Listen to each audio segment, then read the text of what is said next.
is that when serial communication has to happen, the number of bits to be transferred per second needs to be counted.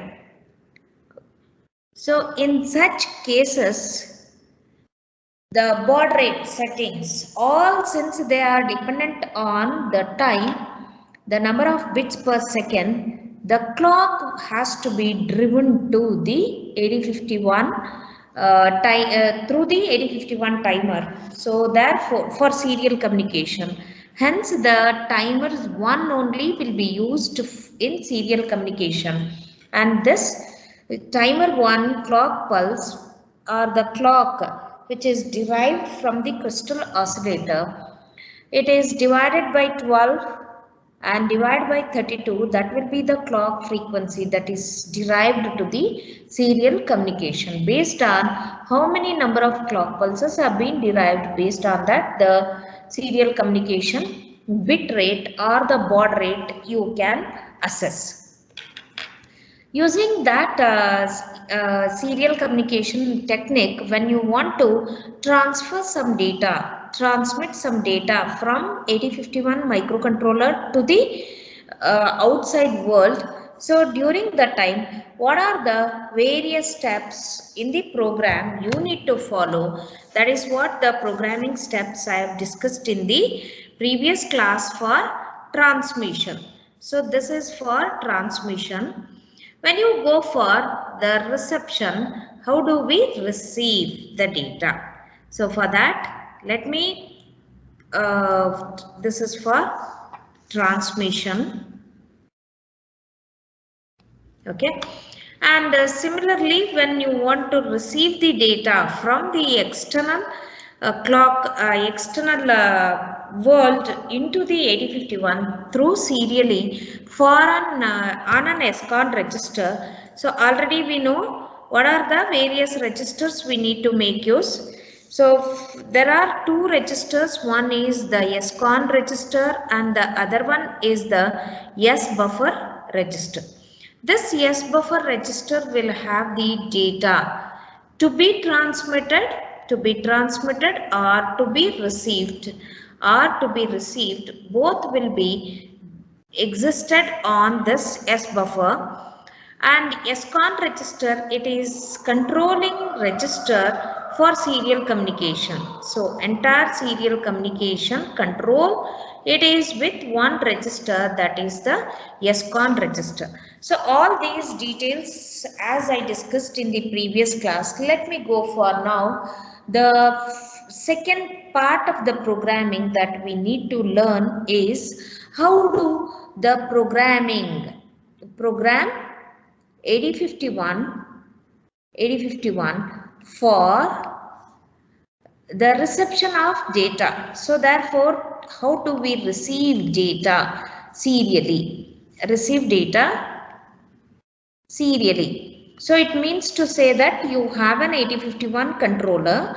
To this 8051 controller, there is an TXD pin as well as RXD pin. TXD pin outside world, RXD pin, it is inside to the 8051. When bit by bit like this data, if it arises from the received pulse, receive pin of serial communication, receive pin of 8051. So this particular data, first it goes to S buffer register. So whenever it has to go to S buffer register, serial to parallel converter you should have at this point, and that will be directly given to the S buffer register. Now the question arises, transmission or for the reception, this SCON register has to be configured. When SCON register has to be configured for receiving the data, so how do we receive the data? How do we configure this SCON register? Let us see. This is your SCON register, and this SCON register, it has, okay, the various bits associated with this SCON register. What are the bits? Can you, if you are recalling, can you tell me what are the various bits for serial communication? It is SM0, SM1, SM2, then REN, then TB8, RB8, TI and RI. Since the reception has to be, and this particular SM0 and SM1, SM2 bit we are not going to use, so therefore I'll substitute as 0, and REN for transmission, if it is 0 no problem, but for the reception it has to be enabled to 1, and RB8 and TB8 based on how many number of bits you will be transmitting. If the 9th bit is not there in a frame, configure these two bits to 00. Transmit interrupt. So this particular interrupt, this is an transmit interrupt flag. Complete 8 bits of data after it is getting transmitted. This sets to 1. But initially that has to be made 0. So receive data. After receiving the complete 8 bits of data, RI will go to 1. So hence automatically, hence RI should be made initially with 0. SM0 and SM1 has to be set to mode 1 to get a. Okay, so this is how you will be configuring your SCON register. When SCON register is configured in this way, what is this equivalent to? This is equivalent to 50H. So now timer 1, you have to use timer 1 in mode 2, because TH1 only we will be loading for various baud rates. So your baud rates, it may be 9600 or it may be 4800 or it may be 2400 or it may be 1200 baud rates. When it has to be set, this will be equal to FD. How this FD I have written, I have calculated and showed in the previous class. Actual frequency, that is crystal frequency divided by 12 into 32. This is the actual timer frequency we will be getting. From this frequency, if suppose 9600 bits per second if you want to have, so divide this frequency, divide by 9600, you will be getting this equivalent to 3. And it's this 3, negative value -3, you need to load it onto TH register. So therefore that is equivalent to FDH. So this is the reason why I'll be loading this TH with FD. So what are the various steps we need to follow when we go for receiving the data serially? So for that, first step, programming steps, let us see first, and then we'll go for the programs, different programs. So first what we have to do, load TMOD. TMOD means timer mode control register with 20H. This 20H represents the timer 1 in mode 2, auto reload mode. Okay, then second step, set the value, set TH1 with a value depending on baud rates, whether you need 9600 or 4800 or 2400 or 1000, depending on what baud rate at which the data needs to be transmitted. Based on that, you have to set a value on TH1 based on a value depending on baud rate. Then the third step is load SCON. SCON with what value? SCON with 50H. So this represents that, so serial communication has been adopted in mode 1, okay, with reception.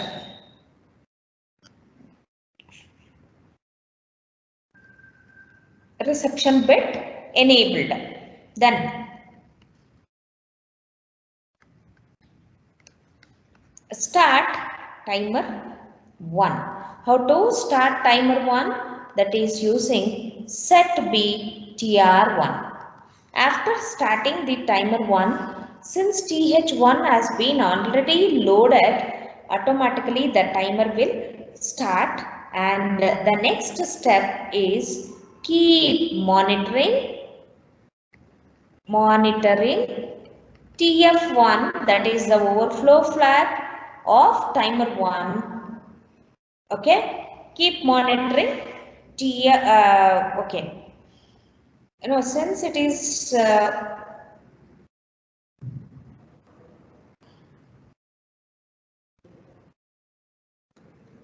keep monitoring TF1. Not required because here auto reload mode, it will start sending the instruction number of bits per second automatically, and then we have to go for no, keep monitoring TF1. If TF1 will be equal to 1, then what we have to do? We have to make the clear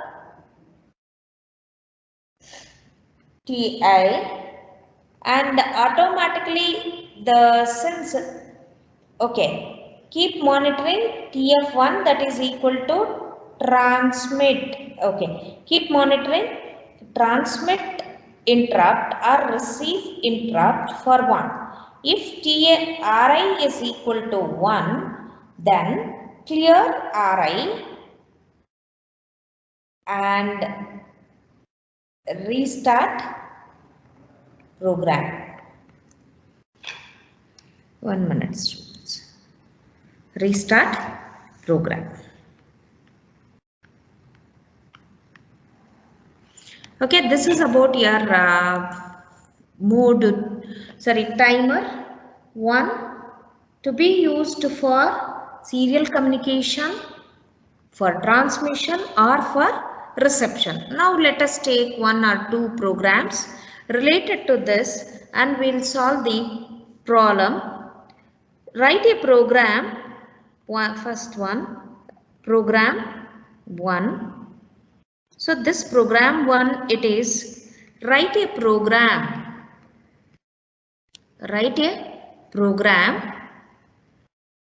to transfer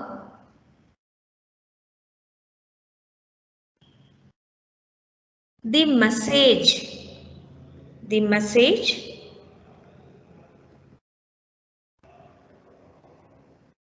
YES. So this type of questions you can see in your question paper. So please concentrate. Write a program or write an ALP to transfer the message YES serially at baud rate 9600, with 8 bits data, 1 stop bit. Do this continuously.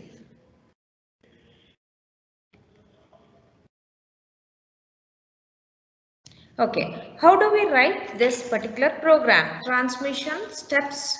How to write a program for transferring the data serially? We know already. So therefore, let us see how to write a program for this. Solution.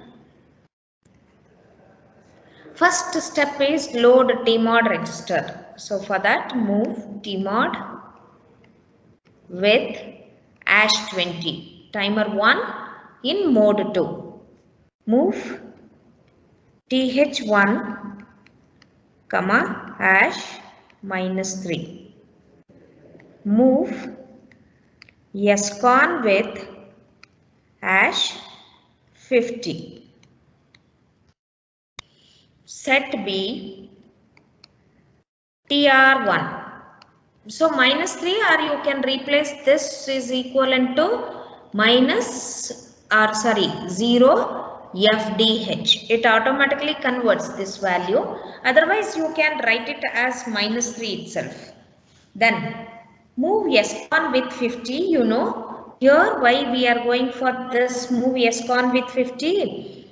So serial communication mode 1 with reception enabled will give you 50H. So later set BTR1.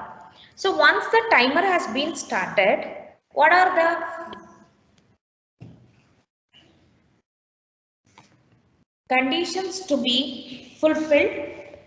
The data to be transferred serially, it is 3 characters. Each character, when it is to be transmitted, it will be transmitted serially. So with an 8-bit ASCII value. So therefore, after the timer has been started, move the character to be transferred.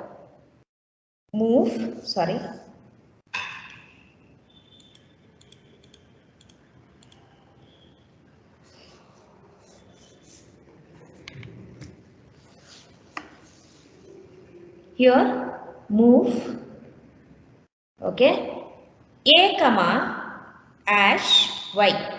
Since ASCII equivalent we need to take, either you can go for double quotes or you can go for single quote. A call transfer. So I'll call that particular function through a subprogram. So therefore what I'm doing, a call transfer instruction I have used. After this, the next character to be transferred is y. Move A comma hash E. After the y transmission E, then again this has to be transferred serially. So therefore subroutine A call transfer. The last character to be transmitted is move hash yes. YE yes. Then A call transfer. Okay. Now once these things are being done, YES after transmitting, it has to be restarted the program, because in the question it's given continuously transmit this YES serially. So with a baud rate of 9600. So therefore yes jump repeat. So that repeat where it has to go, it has to go for an Y transmission. Fine. So after this repeat, now here one function it is missing, that is A call transfer. So therefore here you can go for transfer subprogram, that TRANS represents it is an transferring address or the subroutine address. This transfer, it represents subroutine address. That address where it has been written, this accumulator contents has to be moved to S buffer. So therefore move S buff comma A. Jump if not below the TI, means if not the bit, which bit we are transmit interrupt flag, when all the data 8 bits data of a character, when it gets transmitted, this TI goes to high. Until that you can say that the controller has to wait for the data transfer by keeping the loop to the same instruction. Once the character has been completely transferred, this TI flag will set to 1. So hence clear TI. After the 8th transmission bit, the TI sets to 1. Controller will come out from the looping and clear TI. Then return instruction and end the program. So this is how we will be transmitting a data serially to the outside world using 8051 microcontroller. Now there is another program The program is like this. Write a program to receive data serially and put them in port 1. Set the baud rate to 4800 8-bit data and 1 stop bit. So this is the program 2 or program 3, whatever it is. The small program when we have written to transmit Y, that you can take, if you are considering as program 1, this you can, it will be program 3, otherwise it will be program 2 only. Write a program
write a program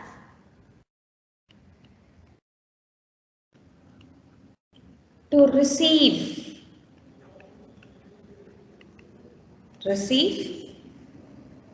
bytes of data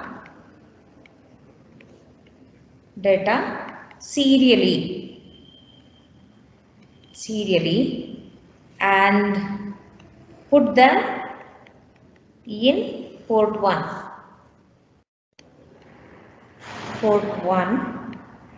Set baud rate to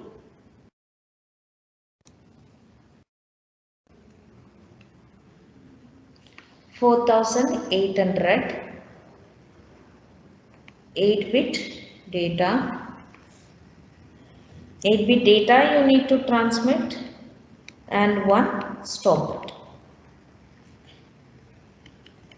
Okay, this is a program we are supposed to write.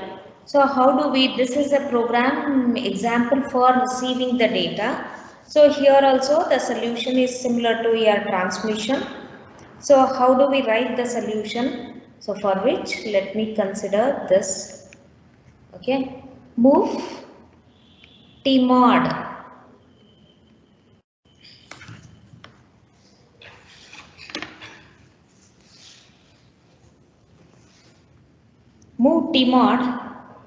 comma #20. So this is an first statement, mode 2 in timer 1 in mode 2, that is selected. Then move, the TH value has to be loaded for an 4800. So therefore move TH1 comma #6. It will be -6. Then move SCON, so serial communication with #50H. Then set B TR1.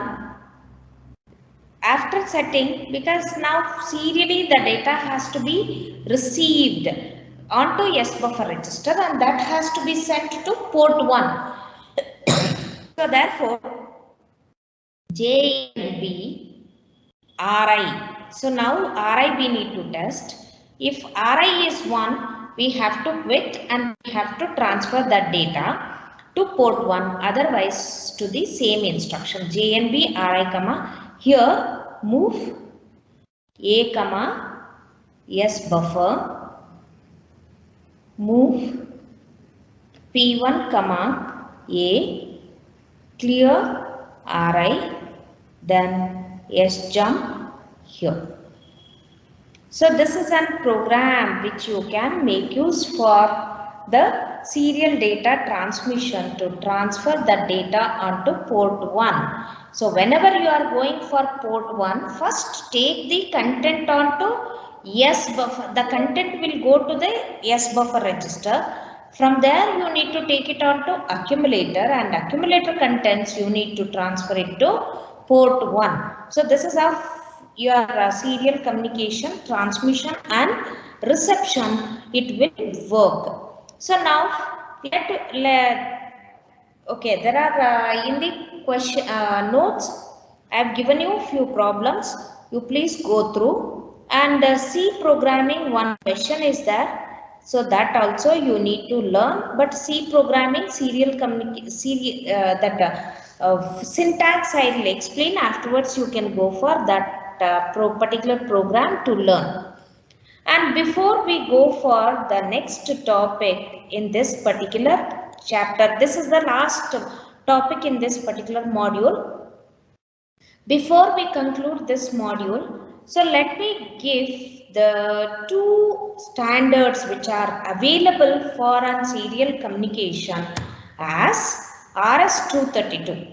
See, this serial communication, transmission and reception assembly language, you know how to write for transmitting the data or for receiving the data. But when you want to use this serial communication without, okay, when after writing a program, the data has to be transmitted. How it will transmit? You cannot physically connect a wire from the transmitting device to the receiving device.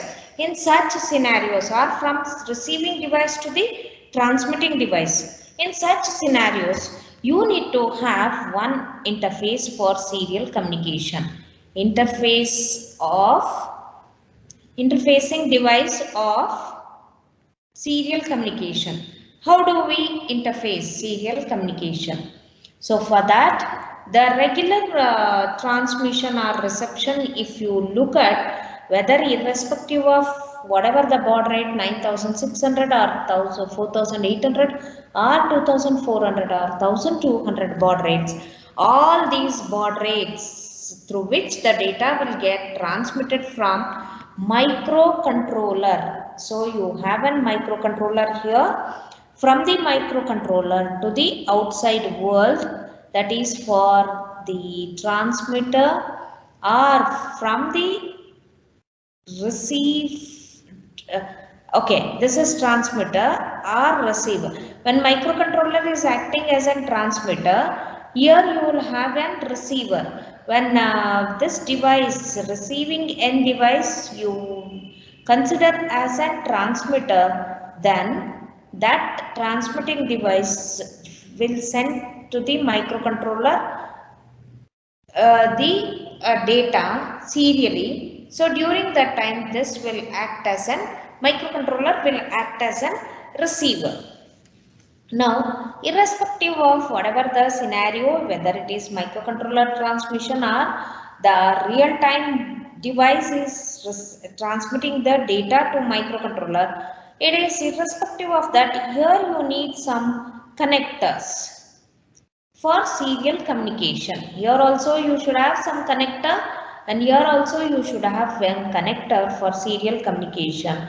So how the connector which is going to be designed, and there are many companies which have been standardized the connectors.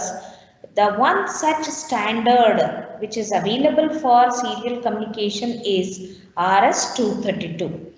So this particular RS-232, it is from EIA, that is a company which is representing Electronics Industries Association. In 1960 they have introduced. So this particular standard, this is a standard which is compatible for data communication serially, to perform data communication serially. So this particular RS-232 is used mainly for serial interfacing of I/O standards. And this RS-232, in RS-232, one point you have to remember is that a logic logic 1, how it will be transmitted means it will be transmitted between using the different voltages minus 3 volts to minus 25 volts. Similarly, logic 0 we will be transmitting with plus 3 volts to plus 25 volts, plus 3 volts to minus 3 volts. So in between this particular voltage, it is termed to be the undefined voltages.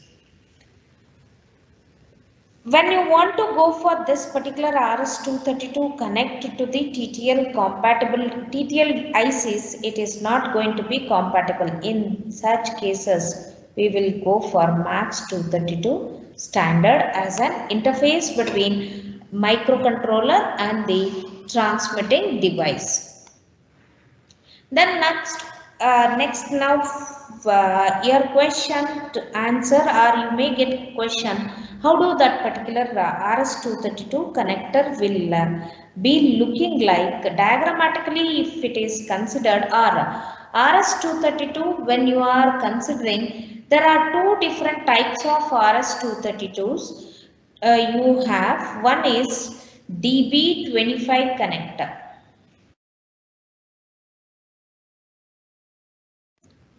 Another connector is DB9 connector. So DB25 connector and DB9 connector, these are the two standards we have for the serial communication, which can be used between the transmitting device, that is a microcontroller, and the receiving device to connect, or to any two devices to interact serially. This is a standard which will be used in between. And now this DB25 or DB9 represents what? Means this 25 represents the number of pins available in this connector.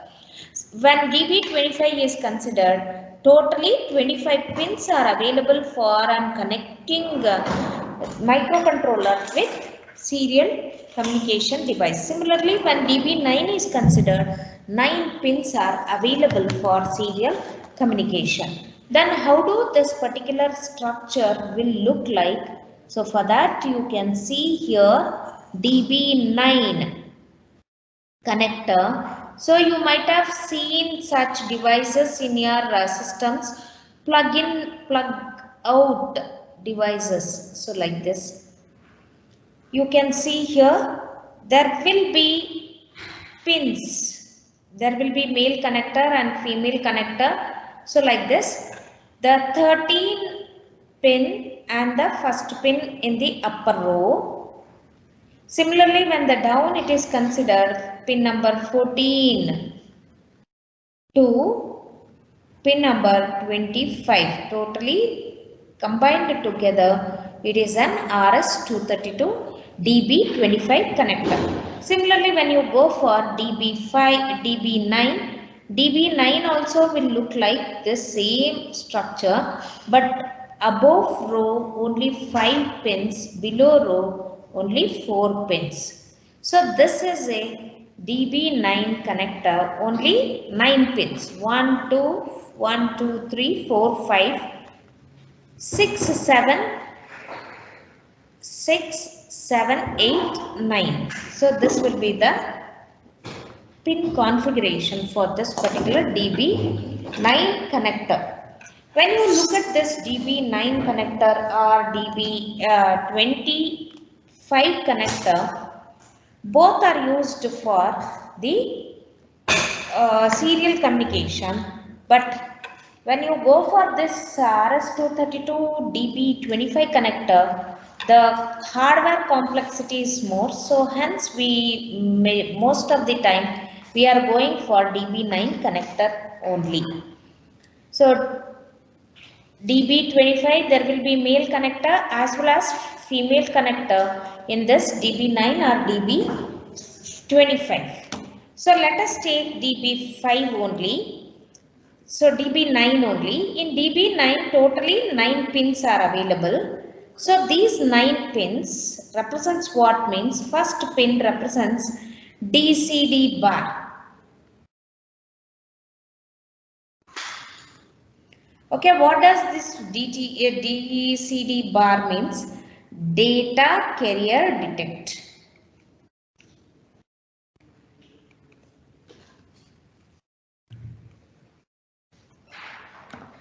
Then second pin represents receive data.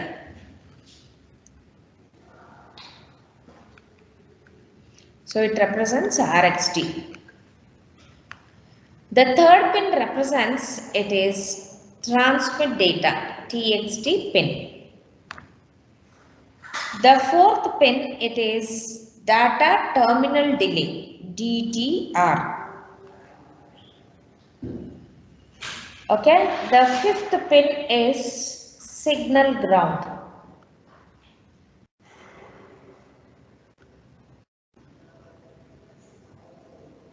Okay, signal ground. Then the sixth pin is data set ready, DSR.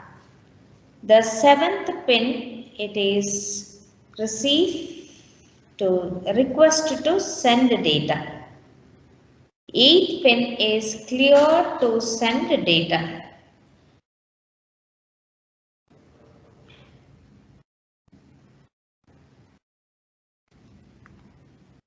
Clear to send, receive to receive, request to send, and ninth pin it is ring indicator.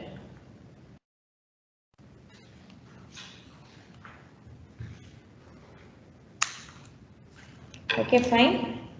So these are the various pins which are available in 8051 microcontroller RS-232, which can be used for serial communication.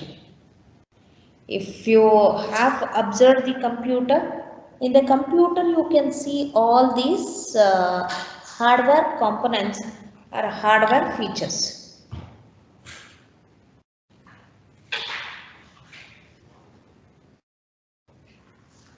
Now let us see what are the various pins. So you have a DCD, that is data carrier detect. So whenever you go for serial communication, already we know that there will be a modem. This modem asserts to data terminal equipment that valid carrier has been detected. Output by modem and input to DTE. So here you can see this as an DTE and this is also another DTE. From whenever data is getting transmitted, and if DCD bit goes to 1, it is a valid serial communication. The other pins of this particular connector is CTS, clear to send. Once the modem will have a room to store data, it sends a CTS to our DTE. So your CTS means carrier detect data. Clear to send. So this clear to send will be sent by the terminal equipment to the device 8051. Whenever this particular CTS clear to send data, if it is going on from the PC on this particular pin, then 8051 will start receiving the data. DCD over RTS, request to send. When PC has a byte to transmit, it asserts RTS signal to modem and it is an active low signal. So this is RI, ring indicator, output from modem and input to PC indicating that the telephone is ringing. How exactly this RS-232? Suppose if you go for DB29 and if it is not compatible with TTL IC, then you can go for MAX232 is a driver which can be adopted. Similarly, there is an what we can say, there is an RS-232 which is connected at the other end. Okay, so I think this is about your RS-232 and serial communication, how it will be done with respect to this